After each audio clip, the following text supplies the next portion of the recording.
Corona का बढ़ता हुआ संक्रमण बहुत हद तक लोगों को प्रभावित कर रहा है। ऐसे में सलाह यही है कि आपको सावधानी जरूर बरतनी है।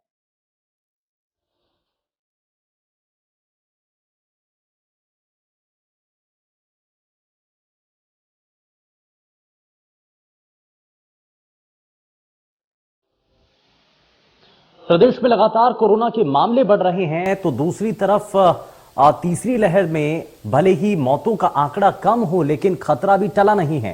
कोरोना गाइडलाइन को लेकर बाजारों में लोग लापरवाही बरतते हुए नजर आ रहे हैं, जिसका नतीजा तेजी से बढ़ते मरीजों के रूप में देखने को मिल रहा है। मध्य प्रदेश में रोजाना 10,000 से ज्यादा केस आ रहे हैं और इंदौर में होने वाले इन्वेस्टर समिट भी बढ़ते कोरोना केसेस की वजह से स्थगित कर दिया गया है। और छत्तीसगढ़ में कोरोना के करीब 4,000 नए मामले सामने आए हैं और सरकार लगातार लोगों से सावधान रहने की अपील कर रही है। वहीं वैक्सीनेशन के लिए भी लोगों से अपील की जा रही है। और आज हम कोरोना को लेकर एक्सपर्ट्स के साथ चर्चा करेंगे, लेकिन मेहमानों के पास जाने से पहले आइए जरा चलते हैं भोपाल इंडिया न्यूज के संवाददाता कुलभूषण सक्सेना के पास, जहां कोरोना के बढ़ते केस को लेकर के क्या जानकारी दे रहे हैं, जरा देख लेते हैं। कोरोना संक्रमण के मामले पिछले 3 दिनों में काफी कम हुए हैं। मध्य प्रदेश की अगर बात की जाए तो मध्य प्रदेश में 10,000 से अधिक पिछले 24 घंटों में संक्रमित मरीज मिले हैं।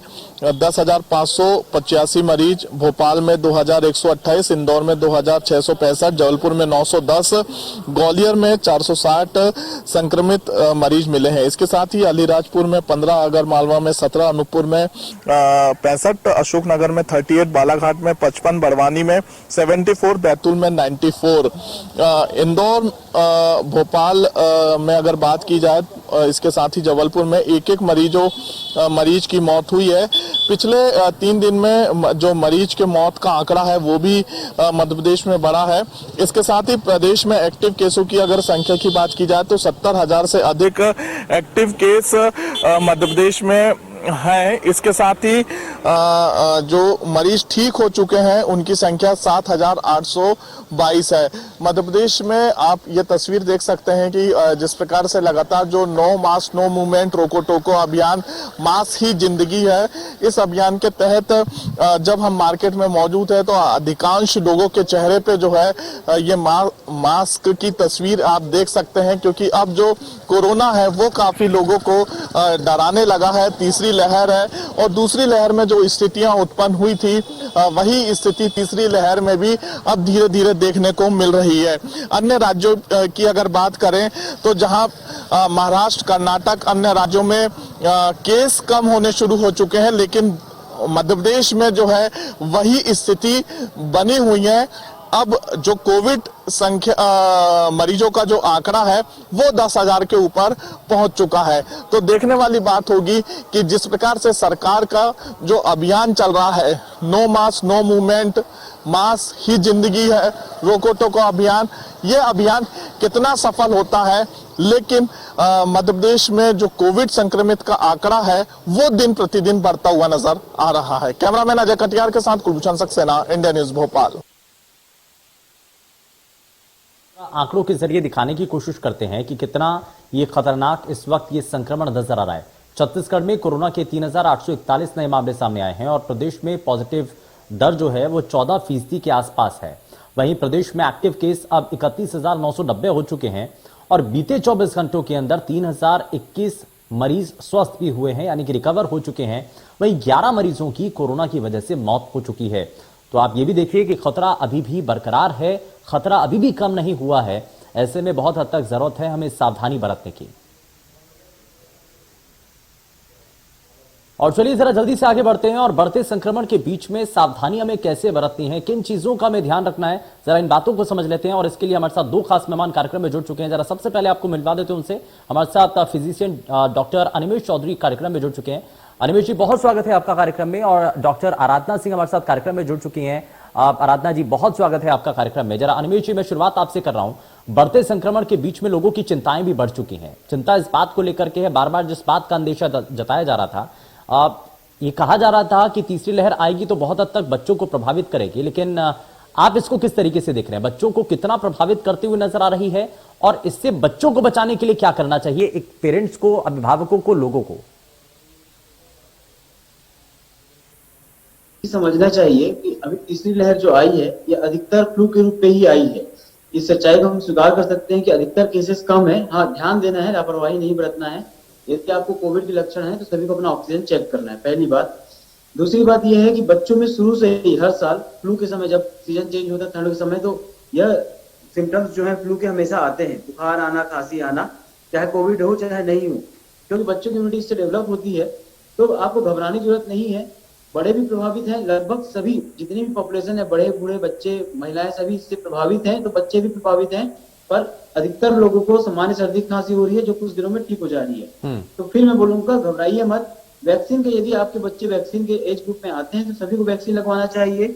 जहां तक हो सके बिना कारण के बाहर घूमने से उनको रोकना चाहिए। बच्चों को भी प्रेरित करना चाहिए कि मास्क पहने, और साथ में सबसे इंपॉर्टेंट है कि बच्चों की इम्यूनिटी अच्छी रहे। इसके लिए उन्हें ताजा खाना, गर्म खाना, इसके लिए प्रेरित करना चाहिए। फास्ट फूड के लिए अवॉइड करने के लिए बोलना चाहिए। बच्चों को हेल्दी लाइफ स्टाइल, शुरू से एक्सरसाइज की आदत डालना चाहिए, सुबह जल्दी उठने की आदत डालना चाहिए, जितना हो सके सनलाइट लेने की आदत डालना चाहिए। ये हेल्दी लाइफ स्टाइल की आदतें बच्चों में अभी से डालना चाहिए ताकि वो भविष्य में भी ऐसी बीमारियों से बच सके। ठीक है, खाने पीने की चीज़ों को मैं जरा जोड़ूंगा, इसमें वापस लौटूंगा निवेश जी आपके पास, और ये समझने की जरा कोशिश करूंगा कि जो अभी तक इस वक्त संक्रमित हो चुके हैं उनको खाने पीने की चीज़ों में क्या क्या चीज़ें शामिल करनी चाहिए, और खास करके जो लोग अभी तक संक्रमित नहीं हुए, जो बचे हुए हैं और वो चाहते भी हैं कि आगे संक्रमण उनको अपनी चपेट में ना ले, तो ऐसे में क्या क्या चीज़ें अपनी डाइट के अंदर उन लोगों को भी शामिल कर लेना चाहिए, जरा वो मैं समझूंगा आपसे। लेकिन जरा मैं इसमें आराधना सिंह जी को भी जोड़ रहा हूँ मैं, क्योंकि एक गायनोकोलॉजिस्ट के तौर पर डॉक्टर आराधना, हमने हर तबके के लिए बात की है, बच्चों के लिए बात की, हमने पुरुषों के लिए बात की है, हमने जो बहुत हद तक जो अलग अलग बीमारियों से ग्रसित हैं उन मरीजों की भी बात की है, लेकिन हमने प्रेग्नेंट जो महिलाएं हैं, जो गर्भवती महिलाएं, उनके बारे में चर्चा यहाँ पर कुछ रह जाती है। जब कभी भी चर्चाएं होती है तो वो कहीं पीछे रह जाती हैं। लेकिन आज हम जरा जो गर्भवती महिलाएं हैं इस बढ़ते संक्रमण के दौर में उनको किन बातों का ध्यान रखना चाहिए और उनके लिए कितना बड़ा एक खतरा है। जी नमस्कार, बहुत बहुत धन्यवाद इंडिया न्यूज का मुझे यहाँ पे इस प्रोग्राम में शामिल करने के लिए।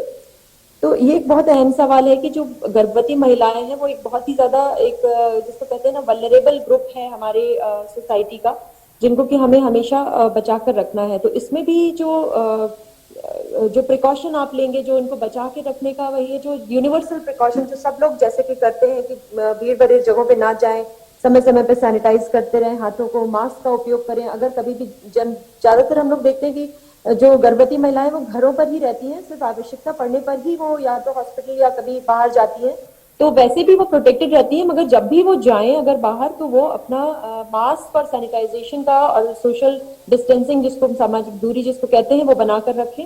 और न्यूट्रिशन की भी बहुत ज्यादा इस ग्रुप में भी बहुत बहुत जरूरत है। वैसे भी गर्भवती महिलाएं हमेशा न्यूट्रिशियस खाना खाएं तो अच्छा है। जो खाने पीने में फल सब्जियों का उपयोग करें, ज्यादातर बहुत ज्यादा मीठा ना खाएं, बहुत ज्यादा नमक ना खाएं। जंक फूड जिसको हम कहते हैं कि जैसे केक, पेस्ट्री और मिठाइयाँ बाहर की बनी हुई, ये सब चीजें ना खाएं। और जो हेल्दी फल सब्जी, दूध, दाल, इन सब का सेवन करें तो वो भी एक स्वस्थ बनी रहेंगी और इस संक्रमण से बच सकेंगी। और अगर कभी हो भी गया तो अगर उनकी इम्यूनिटी अच्छी होगी अच्छा खाना खाने की वजह से। हाँ। और मैं ये भी कहूंगी कि कुछ व्यायाम भी करें, ब्रीदिंग एक्सरसाइज वगैरह भी करें घर में रहकर, तो जिससे कि उनकी इम्यूनिटी बनी रहे। बिल्कुल, ब्रीदिंग एक्सरसाइज को लेकर के आपने जरूर कुछ बताया है आराधना सिंह जी। मैं इसमें जरा एक चीज और जोड़ना चाहता हूँ।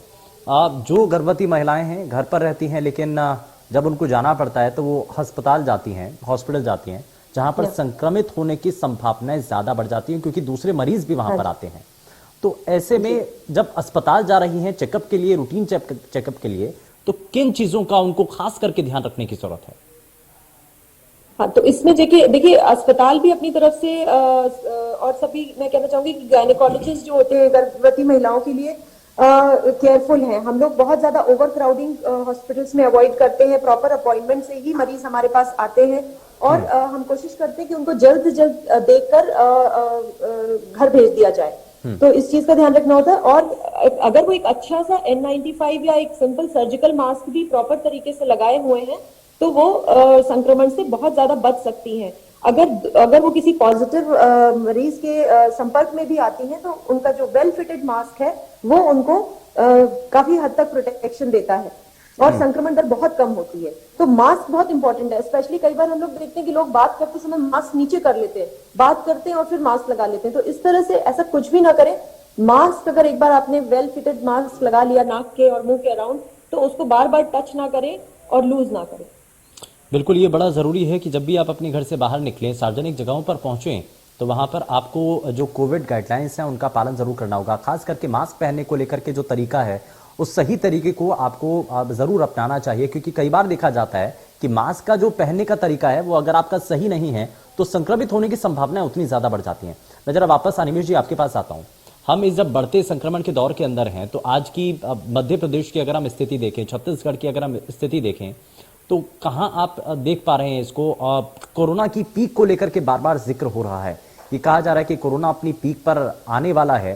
तो अभी जो 3 लाख के आसपास तक जो रोजाना के मामले सामने आ रहे हैं, अगर कोरोना अपने पीक पर होगा तो क्या ये संक्रमण की जो दर है, या फिर आप जो मान रहे हैं कि रोजाना जो 3 लाख के आसपास केसेस सामने आ रहे हैं, ये संख्या बढ़ सकती है? और बढ़ सकती है तो कहां तक पहुंच सकती है? मेरा ऐसा मानना है शुभेंदु की संख्या ऑलरेडी बढ़ी हुई है। हाँ। हमें यह देखना चाहिए कितने टेस्ट हो रहे हैं और उनमें कितने पॉजिटिव आ रहे हैं। क्योंकि ये बात आप भी मानेंगे कि सामान्य सर्दी खांसी के हर कोई टेस्ट कराने नहीं जा रहा है, क्योंकि बीमारी केवल 4 से 5 दिन में ठीक हो जा रही है। तो हमारे पास ऐसे बहुत से मरीज आ रहे हैं जिन लोग 7 दिन से 8 दिन से उनको सिम्टम्स थे, वो किसी और कारण से टेस्ट कराया, बाई चांस मान लीजिए वो एयर ट्रेवल करना है या और कारण है, और या फिर ऑफिस वालों ने जिद की तब वो पॉजिटिव आए। तो ऐसे बहुत से लोग हैं जो टेस्ट नहीं करा रहे हैं। तो हमें यह देखना चाहिए कि कितने लोग टेस्ट करा रहे हैं और उसमें कितने लोग पॉजिटिव आ रहे हैं, मतलब पॉजिटिविटी रेट कितनी है, उससे हम एक आइडिया लगा सकते हैं कि एक्चुअली में रियल केस कितने होंगे। और आप मान चलिए कम से कम 4 से 5 गुना टेस्ट ज्यादा होंगे। पीक का जो मानना है, हम लोग का मानना है कि फरवरी के फर्स्ट वीक तक पीक आने की पूरी संभावना है। और अच्छी बात यह है कि यह पीक या यह जो थर्ड लहर है, ये सेकंड लहर जैसी घातक नहीं है। लोगों को बस यह ध्यान देना है कि ऐसी बीमारी को दोबारा हो तो हम कैसे सतर्क रहें। पहली और दूसरी लहर में हमने जो खोया है और हमको जो सीखना चाहिए था, क्या हम बस सीखे हैं कि नहीं सीखे। मास्क पहनना, हेल्दी लाइफस्टाइल अपनाना, यह हर बीमारी के लिए इंपॉर्टेंट होता है। हर समय फ्लू फैलता है, और जब कोविड नहीं था तब भी इन्फ्लुएंजा ही एक ऐसी बीमारी थी जो एक पैंडेमिक थी, मतलब 2 या 3 से अधिक देशों में फैलती थी और लगभग हर चौथे या 5वें साल फैलती थी। हर चौथे या 5वें साल इससे लोगों को मृत्यु होती थी। और इसका इलाज हमेशा से मास्क पहनना ही रहा है, इसका उपाय। तो यह चीजें हमें अब सीखना है। इस जनरेशन को फर्स्ट और सेकंड लहर से ज्यादा सीखने की जरूरत है। हाँ, हमें बहुत हद तक सीखने की जरूरत है। लेकिन इसमें मैं अनिमेश जी आपसे जरा एक चीज और समझना चाह रहा हूं, क्योंकि बहुत हद तक अब इस बात को लेकर के भी चर्चाएं शुरू होने लगी हैं कि जब से ओमिक्रॉन आया है और ये रिप्लेस जैसे जैसे इससे पहले के वेरिएंट को कर रहा है, चाहे वो डेल्टा हो, डेल्टा प्लस वेरिएंट हो, या इससे पहले के जितने वेरिएंट थे, अगर वो उनको रिप्लेस कर रहा है तो कई एक्सपर्ट्स का ये मानना है कि शुभ संकेत है, क्योंकि इसमें मॉर्टेलिटी उतनी नहीं है। और ये आने वाले समय के अंदर सिर्फ जैसे खांसी जुकाम इस तरीके के मौसम परिवर्तन के समय में जो कुछ चीजें होती हैं, बीमारियां होती हैं, सिर्फ उस लिहाज से रह जाएगा। तो अब लोगों के मन में सवाल ये भी है कि अगर ऐसा होता है तो क्या मास्क से भी छुटकारा मिलने जा सकता है? ऐसा हो सकता है? बिल्कुल ऐसा हो सकता है। आपको हमेशा मास्क शायद ना पहनना पड़े, पर दिक्कत ये है कि कोविड बस इकलौती बीमारी नहीं है। मैं 2 बातें यहाँ पे कहना चाहूंगा। पहली बात कि कोविड तो हमारे बीच बहुत पहले से है, मतलब हम कोविड जानते ही 70-80 सालों से है, पर मानव को कोविड पर यह यूजली किन को होता था? जानवरों को होता था, मनुष्यों को नहीं होता था। सार्स या मर्स ऐसी कुछ बीमारियां आई थी जो कोरोना वायरस से हुई थी, पर अचानक से इसने अपना स्वरूप बदला और एक इन्फ्लुएंजा जैसे ही सबको फैल गया। इससे पहले जब भी हुआ ये बहुत लिमिटेड मात्रा में फैला था। तो अभी ओमिक्रॉन, जब डेल्टा आया तब भी तेजी से फैला, ओमिक्रॉन आया तो यह लोगों को फैल रहा है, नुकसान नहीं कर रहा, पर हो सकता है एक और वेरिएशन आए, एक और म्यूटेशन आए जो वापस डेल्टा जैसे उससे खतरनाक हो जाए। भविष्य में क्या होगा हम नहीं जानते। लोग उम्मीद कर रहे हैं कि उम्मीद की दुनिया कायम है, तो लोग एक उम्मीद दे रहे हैं सबको, और उम्मीद देना अच्छी बात भी है। मास्क से छुटकारा कब मिलेगा इस बारे में कहना बहुत मुश्किल है, क्योंकि मास्क आपको सिर्फ कोविड से नहीं बचा रहा है। मैंने कहा यह इन्फ्लुएंजा से बचा रहा है, ये बाकी बीमारी से बचा रहा है, और कहीं ना कहीं आपको पॉल्यूशन से बचा रहा है। पॉल्यूशन तो एक ऐसी चीज है जिसको हम कभी चेंज ही नहीं कर पाएंगे। सेकेंड वेव और फर्स्ट वेव में जब लॉकडाउन हुआ तब हमने देखा कि पॉल्यूशन एक्चुअली में कितना है जब वो कम हुआ।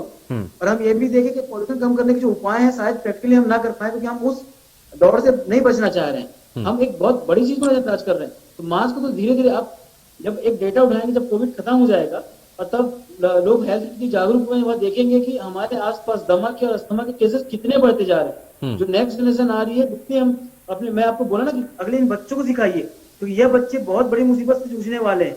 इनको वैसे भी रेस्पिरेटरी दिक्कतें आएंगी, दमा, अस्थमा। दिल्ली का एग्जांपल हमारे सामने है, और ऐसे बहुत से केसेस हैं। आपको याद होगा 5 या 6 साल पहले जबलपुर, रायपुर, यह सब टॉप 10 मोस्ट पॉल्यूटेड सिटीज में आए थे। वर्ल्ड की, जब इनको शामिल किया गया था, और उसके बाद टायर 3 सिटीज को शामिल करना बंद कर दिया गया था ऐसे सर्वेस में, क्योंकि हमारे ग्वालियर, जबलपुर, रायपुर यह टॉप 10 में आए थे वर्ल्ड में, टॉप पोल्यूटेड सिटीज में। तो मास्क तो शायद हमें इसलिए पहनना पड़ेगा क्योंकि दूसरे कारण भी मौजूद है। ठीक है डॉक्टर आराधना, मैं जरा कोरोना के जो नए वेरिएंट है ओमिक्रॉन के बाद भी एक और नए वेरिएंट को लेकर के चर्चाएं कुछ दिनों से शुरू हो चुकी हैं, BA.2। अब इस वेरिएंट को लेकर के अभी तक जो आंकड़े आ रहे हैं, क्या उसके जरिए कहना चाहते हैं क्या वाकई में ये और भी ज्यादा खतरनाक है, या उतना ज्यादा जैसा ओमिक्रॉन को हम देख रहे थे वैसा ही कुछ उसी से मिलता जुलता है? तो अभी तक तो जो जितना इंफॉर्मेशन मिल रहा है उसके हिसाब से ये बहुत ज्यादा खतरनाक नहीं है, मगर जैसा कि अनिमेश जी ने कहा कि आपको प्रिकॉशंस तो कम नहीं करने हैं, तो अभी तक ये इतना खतरनाक नहीं है। लोग जितने भी इन्फेक्ट हो रहे हैं, इवन जिसमें कि जेनेटिक एनालिसिस इसका किया जा रहा है, वेरिएंट एनालिसिस, ये इतना जहां पे पाया भी जा रहा है इतना खतरनाक नहीं निकल रहा है। लोग ज्यादातर 4 से 5 दिनों में ठीक हो रहे हैं। मगर जब भी घर पे रहें तो मैं एक चीज कहना चाहूंगी कि जब कभी आपको कुछ फ्लू जैसे सिम्टम्स है तो एक तो अपने आप को आइसोलेट कर ले, और जब भी आप अपना टेस्ट करवाएं और उसके बाद सपोज आपका ये पॉजिटिव आ जाता है तो अपने आप को आइसोलेट करें, अपने आप से आप कम से कम लोगों में ये इन्फेक्शन आपसे जाए, ये इस चीज का प्रयास करना चाहिए। और वीडियो कंसल्टेशन एक आज मैं कहना चाहूंगी कि बहुत अच्छी चीज एक डेवलप हो गई है कोरोना टाइम में। तो अपने डॉक्टर को फोन करके उनसे टच में रहें और वीडियो और टेली कंसल्टेशन के थ्रू उनसे बात करें, जिससे कि आपको बाहर ना जाना पड़े और आप बहुत ज्यादा लोगों को इन्फेक्ट ना करें, और घर पर रहते हुए ही आप इसका इलाज ले सके। तो पैनिक ना करें, घबराएं नहीं, मगर हाँ हमें प्रिकॉशन पूरी लेनी है, इसको कम भी नहीं समझना है, ठीक है, और फैलने से रोकना है। ठीक है, वही एक तरीका है, क्योंकि इंडिया इतनी ज्यादा पॉपुलेटेड कंट्री है, इसमें यही एक तरीका है, आइसोलेशन और उसको वहीं पर स्प्रेड को रोकने की कोशिश। बिल्कुल। और इसमें एक बड़ा महत्वपूर्ण जो भूमिका है ना, जब से कोरोना संक्रमण का दौर शुरू हुआ तब से हमें एक चीज तो जरूर सिखाई गई है, और जो लोग सीख भी चुके हैं, कि आपको अपने इम्यून सिस्टम को बड़ा मजबूत रखना है, क्योंकि जितना वायरस का असर होगा या आप उस वायरस को कितना टैकल कर सकते हैं, कितना झेल सकते हैं, ये सब कुछ आपकी इम्यून सिस्टम के ऊपर निर्भर करता है।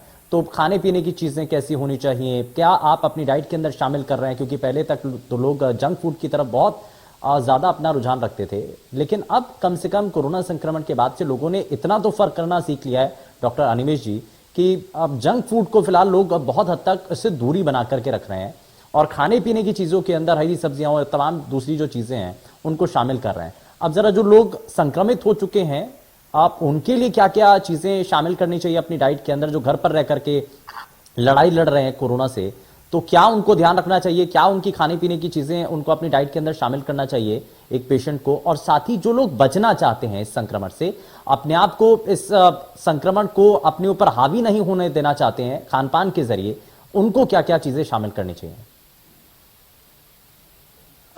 इसमें 2 चीजें बात आती है। पहली चीज जो सभी के लिए होती है कि खाना पीना हमेशा ऐसा होना चाहिए सुपाच्य हो, पचने में आसानी हो, डाइजेस्ट आसानी से होता हो, खासकर जो कोविड रिसेंटली हुआ है, क्योंकि कोविड ये वाला और सेकंड लेवल दोनों में वीकनेस बहुत आ रही है, लोगों को खाना खाने की इच्छा नहीं होती है, बहुत मिर्ची जैसा, नौसिया, उल्टी जैसा लगता है। तो इसमें आपको ऐसा खाना खाना चाहिए सुपाच्य हो, थोड़ी थोड़ी देर में खाना खाना चाहिए, घर का बना हुआ और ताजा खाना खाना चाहिए। बात आती है वेजिटेरियन की और नॉन वेजिटेरियन की। यदि वेजिटेरियन है तो आप अपने खाने में अंकुरित अनाज को शामिल कर सकते हैं। अंकुरित अनाज को आप सामान्य सलाद के तौर पे उबाल के, छौंक के, बेसिक चीज कर सकते हैं। एकदम फीका खाना मत खाइए, क्योंकि मुंह में टेस्ट थोड़ा कम रहता है। तो आप सामान्य मसाले यूज कर सकते हैं, पर बहुत तीखा, बहुत मिर्चीदार या बहुत मसालेदार खाना खाने से बचिए। साथ ही एकदम गर्म खाना मत खाइए, ताजा और गर्म खाना खाइए। पर कई लोग बहुत गर्म काढ़ा, बहुत गर्म सूप पीते हैं, वो आपके अंदर की म्यूकोसा को नुकसान पहुंचा सकता है। वेजिटेरियन लोगों के लिए अलग और सलाह दूंगा मैं कि खाने में दही शामिल कर सकते हैं, पनीर शामिल कर सकते हैं, इसमें आपको प्रोटीन और कैल्शियम मिलता है। साथ में नींबू की चीजें, अचार, नींबू का अचार, मिर्च का अचार, आम के अलावा जो दूसरे अचार होते हैं उसमें खट्टापन ज्यादा होता है और तेल कम होता है, वो अचार शामिल कर सकते हैं। रोटी सब्जी दाल चावल होते हैं, बहुत ज्यादा फलों पर डिपेंड मत होइए।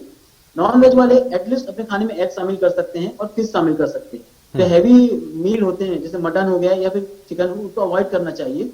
और अगेन सुपाच्य खाना होना चाहिए। ठीक है। और यही चीज उन लोग भी शामिल कर सकते हैं जिनको जो अपने आप को बीमारी से बचाना चाहे। बिल्कुल, जाहिर तौर पर ये बड़ी महत्वपूर्ण आपने यहाँ पर बातें बताई हैं, दर्शकों के लिए बेहद महत्वपूर्ण है। मैं जरा जल्दी से, समय थोड़ा सा कम है, आराधना जी मैं जरा जल्दी से आपसे एक रिएक्शन लेना चाहता हूँ। गर्भवती महिलाओं के लिए आप एक्सरसाइज को लेकर के बता रही थी कि क्या क्या एक्सरसाइज करनी चाहिए, क्योंकि बहुत हद तक डॉक्टर की सलाह इसमें बहुत जरूरी होती है, लेकिन कौन सी ऐसी कॉमन एक्सरसाइज है जो गर्भवती महिलाएं कर सकती हैं घर पर बैठ करके, घर पर रह करके?